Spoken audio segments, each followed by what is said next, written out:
Assalamu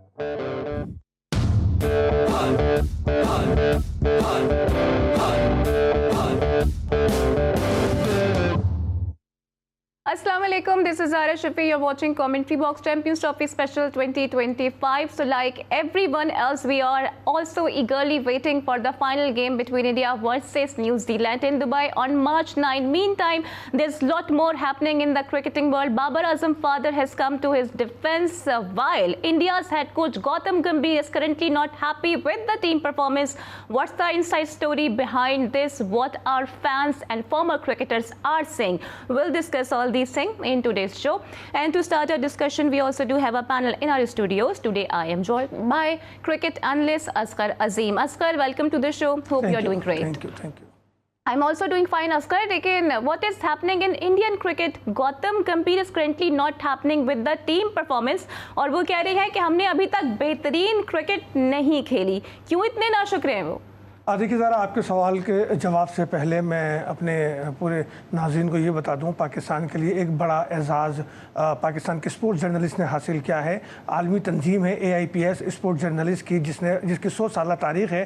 पहली बार उसने cricket के लिए क्रिकेट को फोकस किया है और एक डेलीगेट, एक कमेटी तश्कील दिया और उसमें पाकिस्तान को नुमाइंदगी दी गई है, जिसमें हमारे कराची के आसिफ खान जो है वो उसमें नुमाइंदगी करेंगे। तो एक बड़ा एजाज़ है। और लेकिन खादिम आला तो गालिबन आप ही है ना? वो हम तो खादिम अलग बात है, लेकिन हमारा तो काम है कि अपने लोगों को प्रमोट करना, और ख़ासकर इस फील्ड में, जर्नलिज्म की फील्ड में। तो आसिफ खान को बहुत बहुत मुबारक हो, पूरे पाकिस्तान के तमाम हर एक पाकिस्तानी को, 24 करोड़ आवाम को मुबारक हो कि एक आलमी तंजीम में नुमाइंदगी पाकिस्तान को मिली है। सही है। और अब प्लीज़ मेरे सवाल का जवाब दें। अब देखिए, बात यह है कि गौतम को मेरी समझ में नहीं आ रहा क्या मामला है। या तो वो नफ्सियाती दबाव में आए हुए हैं, या फिर उनकी किसी से अनबन हुई है। क्योंकि थ्रू आउट अगर हम देखें तो उनकी परफॉर्मेंस जो है इंडियन टीम की इस चैंपियंस ट्रॉफी में बहुत अच्छी रही है। अब उसको आप किसी भी जाविये से कह दें, लेकिन उनकी यूनिटी जो है और उनके जो बैड रन उगल रहे हैं वो जो है काबिल दाद है। और फिर बॉलर्स भी अपनी मिसाल आप बॉलिंग कर रहे हैं। आई थिंक कि चारों तरफ से वो जिल हुए हुए हैं, तीनों शोबों में उन्होंने बेहतरीन कारकर्दगी दिखा रहे हैं। लेकिन जाहिर है हेड कोच है, वो कहते हैं कि किसी भी सतह पर वो मुतमईन नहीं होते। तो अगर वो मुतमईन नहीं हो रहे हैं तो मेरा ख्याल है पैनाडोल इस्तेमाल करें, ताकि वो उनके सर का दर्द भी कम हो सके और प्रेशर से बाहर भी आ सके। चूंकि तो इससे क्या यही वजह थी कि प्लेयर्स का फिर सारा गुस्सा उन्होंने सहाफियों पर निकाल दिया था, डांटते रहे थे सहाफियों। देखिए ना, मैंने कल भी एक बात कही थी ना कि जब हर गुजरने वाला बंदा बोलेगा भाई गौतम भाई क्या हाल है आपके, कितना एडवांटेज ले लिया आपने, अरे आपने तो ICC को भी चूना लगा दिया, अरे आप ICC आपके पीछे चल रहा है, अरे आपने ये क्या कर दिया। फिर जो है बड़े बड़े प्लेयर तनकीद करने पे आ जाए तो दबाव आता है, प्रेशर आता है। गौतम इसीलिए जो है अंडर प्रेशर है। तो मेरा यही उनको मशवरा है कि लेकिन दुनिया के नंबर फॉर्मर क्रिकेटर्स अभी भी अपनी इस बात पर कायम और दायम है कि भारत को एडवांटेज हासिल था।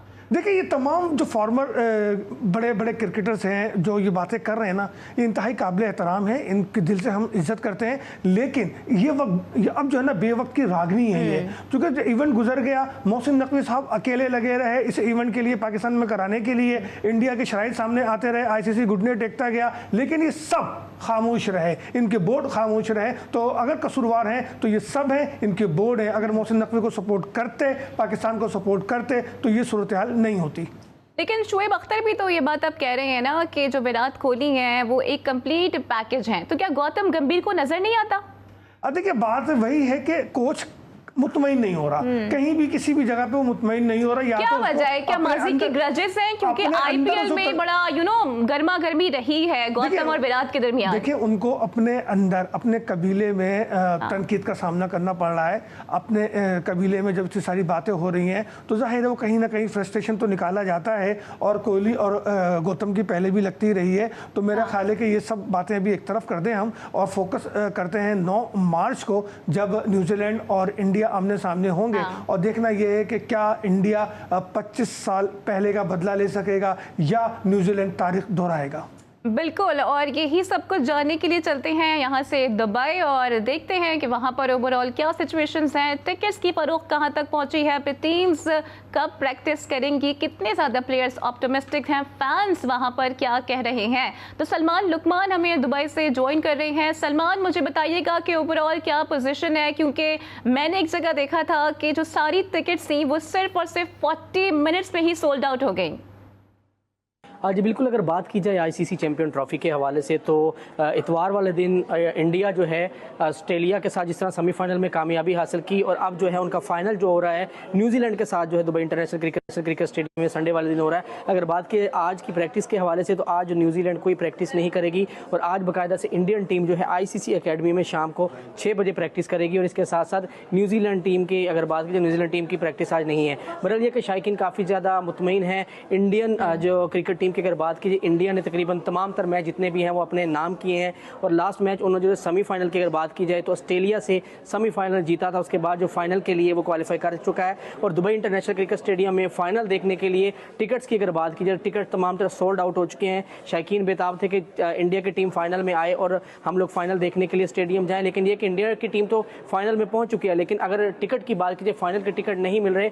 जैसे ही ओपन हुए थे टिकट और तमाम तर टिकट सोल्ड आउट होते, जिसकी वजह से शायकीन थोड़े मायूस तो हुए, कई लोगों को जो है टिकट्स नहीं मिले। बहरहाल ये कि शायकीन अभी भी इंतजार कर रहे हैं कि कब इतवार आए और कब हम जाकर जो है मैच देखने के लिए दुबई इंटरनेशनल क्रिकेट स्टेडियम में जाएं और इंडिया का फाइनल देखें। बहरहाल ये कि आज इंडिया की जो टीम प्रैक्टिस तो कर रही है, लेकिन ये कि कोई प्रेस कॉन्फ्रेंस जो है नहीं बताई जा रही। और इसके साथ साथ रोहित शर्मा ने जिस तरीके से कहा था कि टीम जो है अच्छा परफॉर्म कर रही है, और लास्ट टाइम जब हमारी बात हुई थी शामी के साथ, उनसे हमने पूछा था कि ये दुबई जो पिच है इसमें कहा जा रहा था कि स्पिन बॉल काम ज़्यादा करेगी, तो इसमें फास्ट बॉल भी ज़रा थोड़ा बेहतर हुआ। तो उनका कहना था कि हम चाहते हैं कि दोनों जो बॉलिंग है वो चल रही है, यहाँ पे स्पिन भी चल रही है, लेकिन हम 4 से ज़्यादा स्पिनर अपनी टीम में नहीं रह सकते। बहरहाल ये है कि तमाम तर शायकीन अभी तक पुरजोश हैं, और आज जो है प्रैक्टिस है इंडिया टीम की, और संडे वाले दिन जो इतवार को जो है दुबई इंटरनेशनल क्रिकेट स्टेडियम में इंडिया और न्यूजीलैंड का फाइनल होने जा रहा है। जी okay Salman, thank you for joining us. और ये बात तो तय है कि फाइनल गेम में जो स्टेडियम है वो फुल होने वाला है। मीनवाइल पाकिस्तान क्रिकेट में भी बहुत कुछ चल रहा है, क्योंकि बाबर आजम के फादर भी अब मैदान में आ गए हैं, बाबर को डिफेंड कर रहे हैं। क्या कुछ उन्होंने कहा है इस पर भी हम बात करेंगे, but right after this break.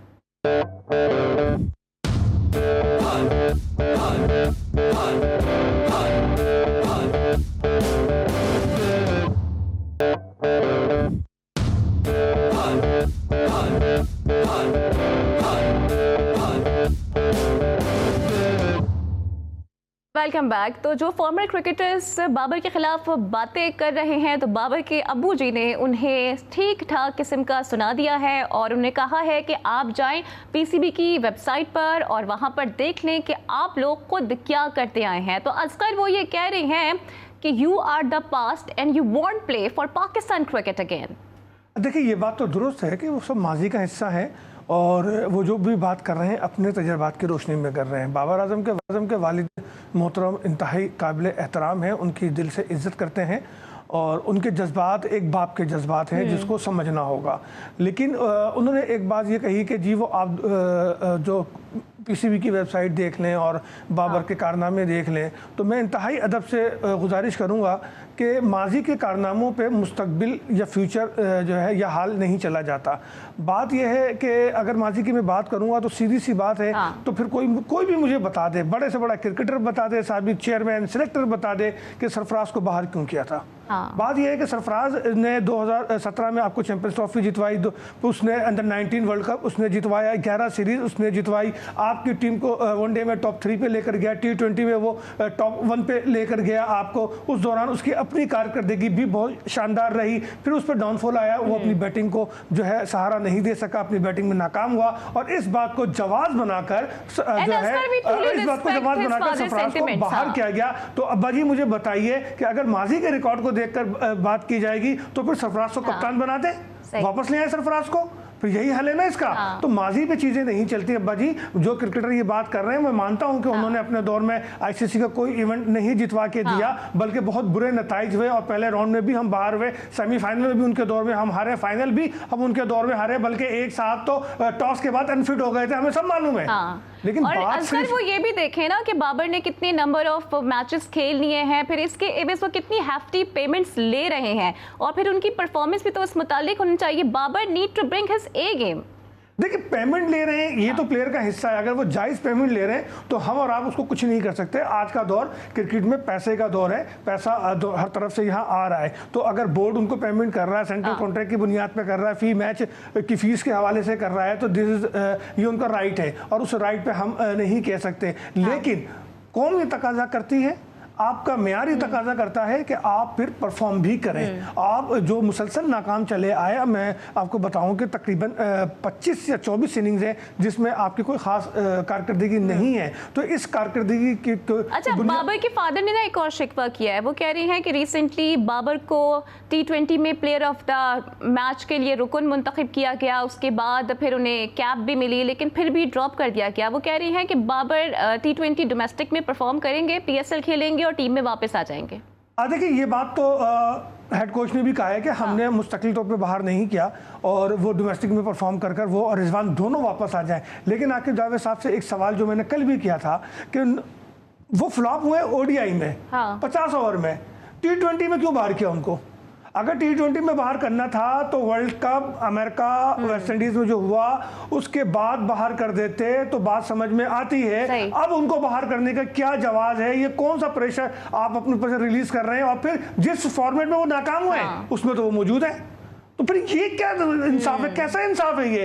Aqib Javed साहब, खुदा का वास्ता या तो ओहदा छोड़ दें या इंसाफ करना शुरू कर दें। आपकी हठधर्मी से हम पूरी दुनिया में बदनाम हो रहे हैं, हमारी क्रिकेट बैक पर चली गई है, हमारा बहुत बुरा हाल हो गया है। हाथ जोड़ के कह रहा हूं आकिब जावेद साहब, होश में आए, होश में। सही असगर, बाबर से मुतालिक तो जी अकाउंटेबिलिटी इन्होंने कर ली, लेकिन उन बॉलर्स का क्या जो कि 100 रन की सेंचुरियां बनवा देते हैं लेकिन उन्हें कोई पूछने वाला नहीं होता। हारिस से मुतालिक मैं बात करूंगी, जिनकी रिसेंटली अभी काफ़ी मेल मुलाकातें हो रही हैं और पाकिस्तान के डिफेंस मिनिस्टर ख्वाजा आसिफ से उन्होंने मुलाकात भी की है और 2 घंटे तक ये मुलाकात जारी रही है, लेकिन मीडिया का सामना नहीं किया हारिस ने।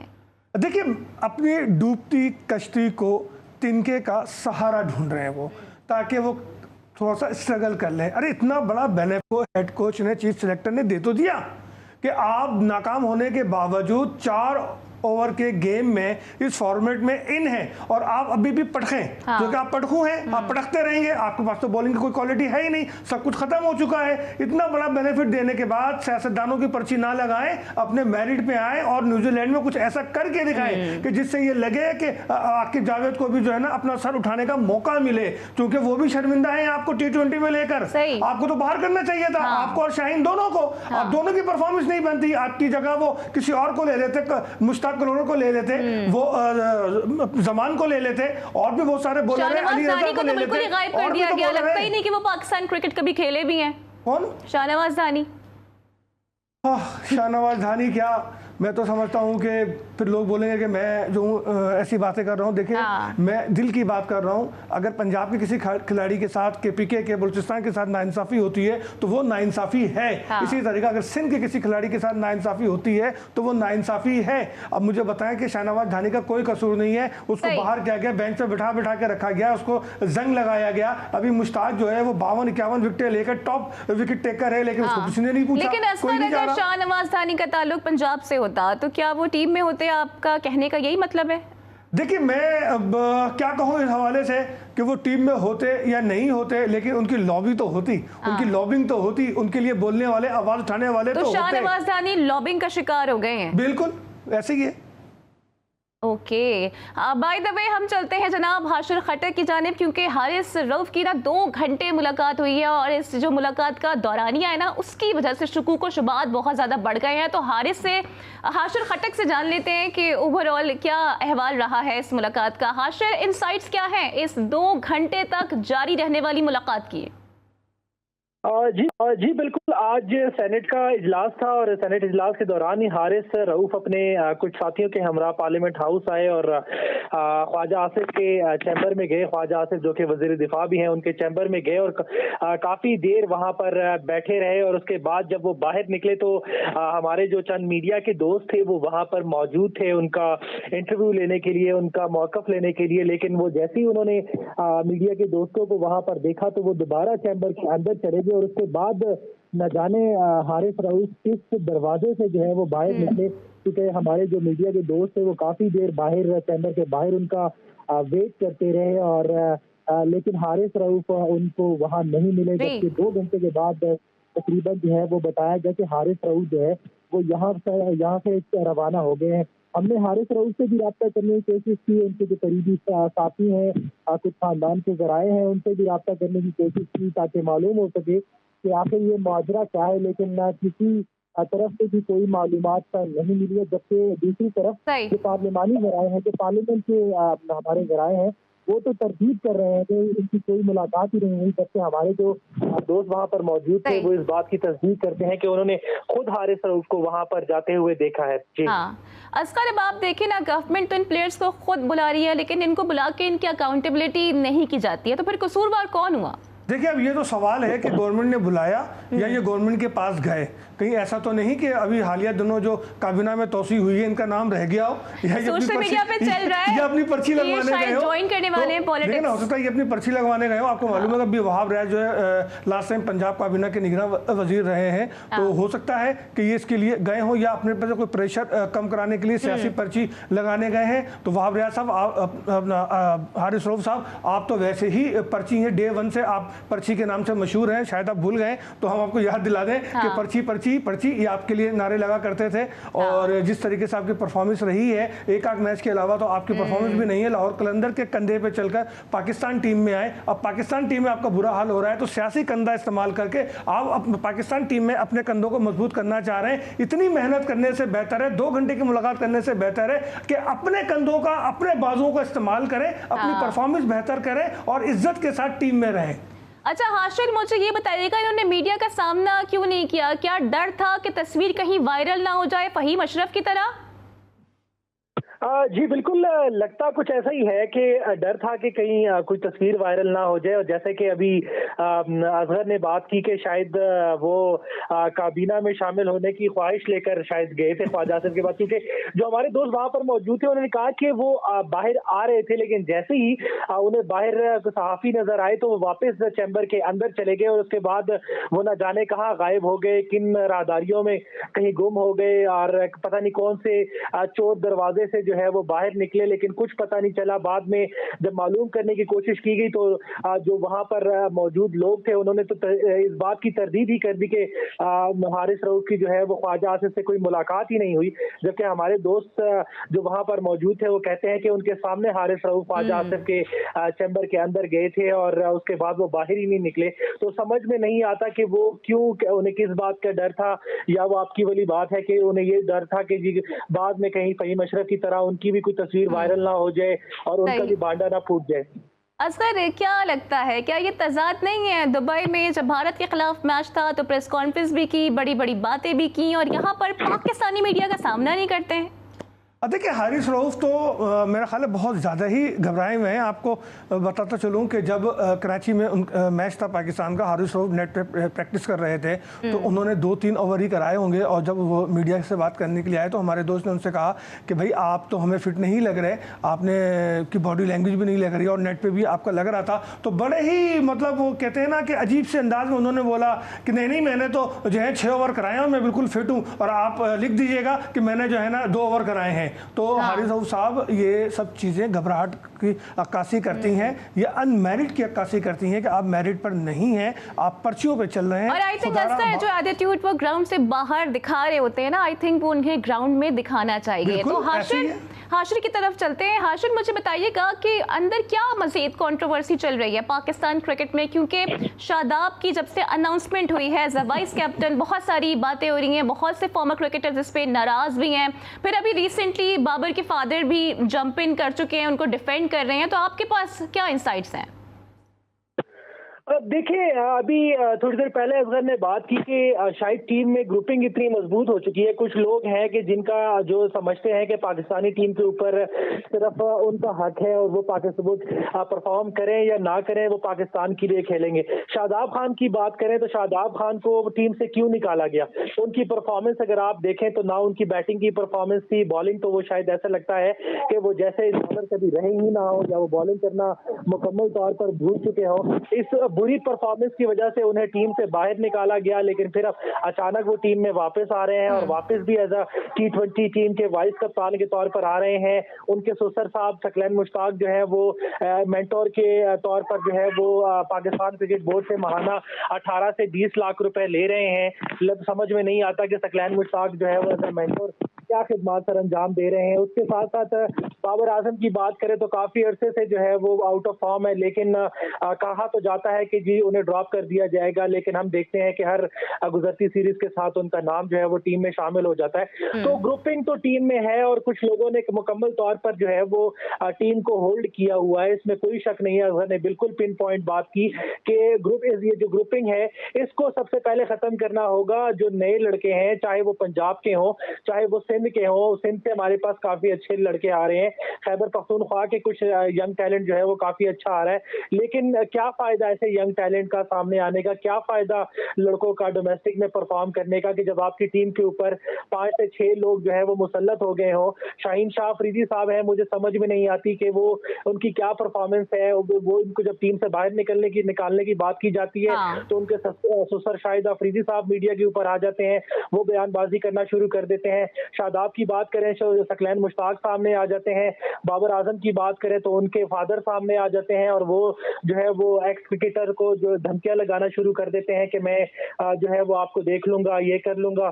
तो समझ में नहीं आता कि पाकिस्तान क्रिकेट बोर्ड कहाँ जा रहा है। और यहाँ पर देखें मैनेजमेंट का भी है कि अगर आपके बोर्ड में आप ये देखें कि वहाब रियाज जिनकी अपनी टीम में कभी जिनकी अपनी जो है वो टीम में जगह कभी मुस्तकिल नहीं रही है, वो रिटायरमेंट के फौरन बाद पहले निगरान सेटअप में वजीर बन जाते हैं स्पोर्ट्स के। अच्छा, यानी कि वो अभी सिस्टम में नहीं है लेकिन फिर भी इन्फ्लुएंस रखते हैं। लेकिन जहां तक बात हाशिर ने की है ना ग्रुपिंग की, बात तो अरसा दराज से चल रही है और अब तो पाकिस्तान के जो फॉर्मर कोचेस रहे हैं वो भी इस पर बात कर रहे हैं। जी हाँ, जेसन गिल्स्पी की ट्वीट की बात कर रही हूँ, तो इस पर भी हम मजीद बात करेंगे। हमारे पैनलिस्ट भी हमारे साथ होंगे, but right after this break.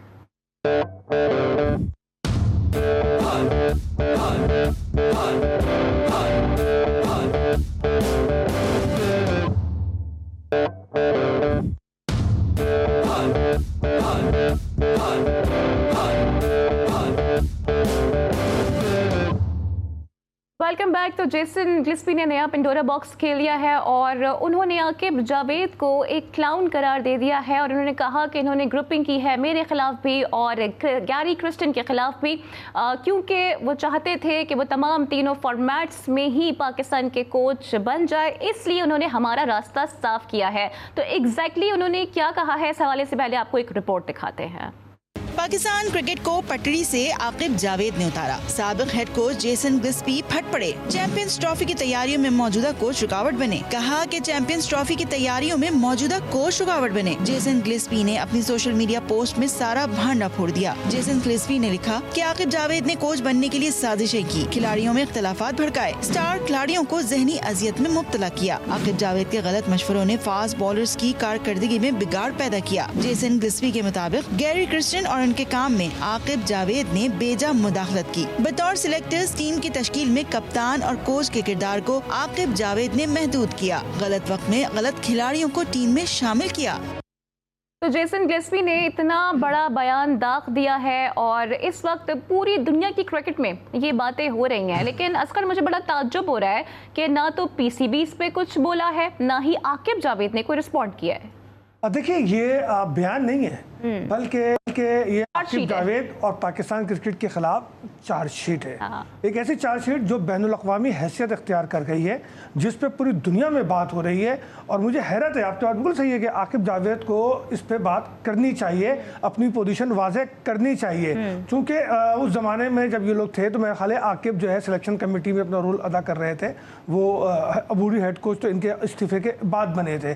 लेकिन जो ये इल्ज़ामात लगा रहे हैं और जब हम टीम की सूरत हाल को देखते हैं और प्लेयर के इन एंड आउट को देखते हैं तो हमें ये बयानात बिल्कुल दुरुस्त नज़र आते हैं। ऐसा कुछ हुआ, लेकिन रोल कितना रहा आकिब जावेद का, ये तो आकिब जावेद या कोई तहकीकाती कमेटी बने, वो इसको बाकायदा इसको ऑब्जर्व करे और उसके बाद कोई फैसला सामने आए। लेकिन अगर दुनिया में किसी महज़िब मुल्क में ऐसा हुआ होता, इस तरह के इल्ज़ामात लगाए जाते, तो पहली फुर्सत में वहाँ का आकिब जावेद मुस्तफ़ी हो जाता। लेकिन यहाँ का हमारा आकिब जावेद वो उसने बिल्कुल खामोशी खामोशी अख्तियार कर ली है। ये फ़र्क है दूसरों में और हम में। हम तो बड़े बड़े गलतियां करके भी अपने ओहदों पे मौजूद रहते हैं, लेकिन दुनिया में ऐसा कहीं नहीं होता। इल्ज़ाम लगे और वो मौजूद रहे, वो फौरी तौर पर जो अपना ओहदा छोड़ देते हैं। तो मैंने कल भी कहा था, आज भी कह रहा हूँ कि आकिब जावेद साहब, आपकी कुर्सी को हिलाने की नहीं, आपकी कुर्सी को तोड़ने की ज़रूरत है, आपकी रुखसती की ज़रूरत है, और ये काम चेयरमैन को करना होगा। और कब करेंगे, बस इसी बात का इंतजार है। और अभी आपने इस्तीफे की बात की, तो जोई रूट, उसके बाद स्टीव स्मिथ, फिर मुशफिकुर रहीम ने भी स्टेप डाउन कर दिया है, खैराबाद कह दिया है ओडीआई क्रिकेट को। लेकिन पाकिस्तान में जी ऐसी मिसालें नहीं मिलती हैं। तो हाशिर, मुझे आप ये बताइएगा कि आपको क्या लगता है, क्या जेसन गिलस्पी ने आईना दिखा दिया है और पीसीबी को चाहिए कि अब जाग जाए, वरना गई भैंस पानी में? जी बिल्कुल, देखें, मोहसिन नकवी ने वर्ल्ड कप के बाद, जो T20 वर्ल्ड कप की शर्मनाक परफॉर्मेंस के बाद, उन्होंने कहा कि जी हम इंटरनेशनल कोच लेकर आएंगे। और जब आप इंटरनेशनल कोच लाते हैं तो आपको कोच को तमाम इख्तियारात भी देने होते हैं। जेसन गिलेस्पी और गैरी कर्स्टन के टीम की परफॉर्मेंस कदर बेहतर होना शुरू हुई थी, लेकिन जैसे ही आकिब जावेद को सिलेक्शन कमेटी का चेयरमैन बनाया गया, हेड बनाया गया, तो सबसे पहला काम उन्होंने ये किया कि जो टीम के कोच थे उनका टीम सिलेक्शन में रोल ही खत्म कर दिया। तो जब आपने कोच का रोल ही खत्म कर दिया, तो इसका मतलब है कि आपने जो कोच की जिम्मेदारी है वो उनसे वापस ले ली है, और कोच सिर्फ एक नाम का कोच रह गया। तो जेसन गिलेस्पी का जो इल्जाम है, मैं ये समझता हूँ कि ये किसी हद तक वैलिड जो है वो इल्जाम है कि अगर आपने कोच का रोल खत्म कर दिया तो आप एक क्लोन है। आप, इसका मतलब है कि अपने लिए रास्ता बना रहे हैं। आपने जेसन गिलेस्पी को हटाया, उसके बाद खुद आप कोच भी बने, सिलेक्शन कमेटी के हेड भी आप रहे, आपने तमाम इख्तियारात अपने पास रख लिए। तो ये मेरा ये ख्याल है कि मोहसिन नकवी साहब सर्जरी की बातें तो करते हैं, लेकिन हमें आज तक जो है वो सर्जरी समझ में नहीं आई कि वो किस किस्म की सर्जरी करना चाह रहे हैं। वो ग्राउंड के ऊपर तो तवज्जो दे रहे हैं, ग्राउंड की हालत तो ठीक कर रहे हैं, लेकिन जो टीम की परफॉर्मेंस है, जो टीम की अपनी हालत है, वो दिन ब दिन जो है वो अबतर होती जा रही है। और हम देख रहे हैं कि हमारे कुछ लोग जो है वो ग्रुप टीम के ऊपर काबिज हो चुके हैं, मैनेजमेंट के ऊपर काबिज हो चुके हैं। कुछ लोग हैं जो मैनेजमेंट में घूम फिर के वो वापस पीसीबी के मैनेजमेंट में आ जाते हैं। तो मोहसिन नकवी साहब से हमारी तो यही अपील है कि खुदारा पाकिस्तान क्रिकेट के ऊपर रहम करें, खुदारा पाकिस्तान के हाल पर रहम करें। जो टीम, ये जो कौम के पास एक आखिरी उम्मीद है क्रिकेट की, इसको बरकरार रहने दें और टीम की परफॉर्मेंस। बिल्कुल ठीक कहा आपने, have some mercy on Pakistan cricket. और अस्कर टाइम की तरह मुझे किल्लत का सामना है आज। मुझे ये बताइएगा कि फॉर्मर क्रिकेटर्स, मैंने देखा है कि आपस में गुत्थम गुत्था हो गए। वो हफीज कह रहे हैं कि जो 90 के मेगा स्टार्स थे वो बता दें कि उन्होंने अपने दौर में कौन सा आईसीसी इवेंट जीता है। देखिए, बात तो सच है, तल्ख है, और जब बात निकलती है तो बहुत दूर तक जाती है। हफीज़ ने या राशिद लतीफ़ जो बात कर रहे हैं 92 के दौर की, तो 90s के जो प्लेयर्स हैं उन्होंने यकीनन 92 का वर्ल्ड कप तो जीता और जैसे तैसे जीता। और जाहिर है उसके क़यादत और उसमें जावेद मियादाद जैसे प्लेयर्स का शामिल होना, वसीम अकरम का होना, ये एक अच्छी अलामत थी। लेकिन उसके बाद वो लोग जो उस वर्ल्ड कप के बाद स्टार बने जी, वो आगे तमाम इवेंट में नाकाम हुए। तो उनकी इंडिविजुअल कारकर्दगी तो रही, जो बड़े बड़े स्टार्स बने वो इन दी एंड फिर नाकाम हुए और दूसरों पर तनकीद तो, लेकिन रियलिटी चेक कोई खुद नहीं ले रहा है। और जाते जाते आसिफ खान को एक बार फिर से मुबारकबाद भी हम पेश करते हैं, और जो उनकी फ्यूचर जर्नी है उसके लिए भी हम उन्हें कॉन्ग्रेट्स कहते हैं। हाशिर खतक भी हमारे साथ थे और असगर अजीम भी हमारे साथ थे, आप दोनों का बहुत शुक्रिया। इसके साथ ही प्रोग्राम का वक्त भी अपने अख्ताम को पहुँचता है। कल होती है आपसे फिर मुलाकात, same time same place. Till then take care, अल्लाह हाफ़िज़।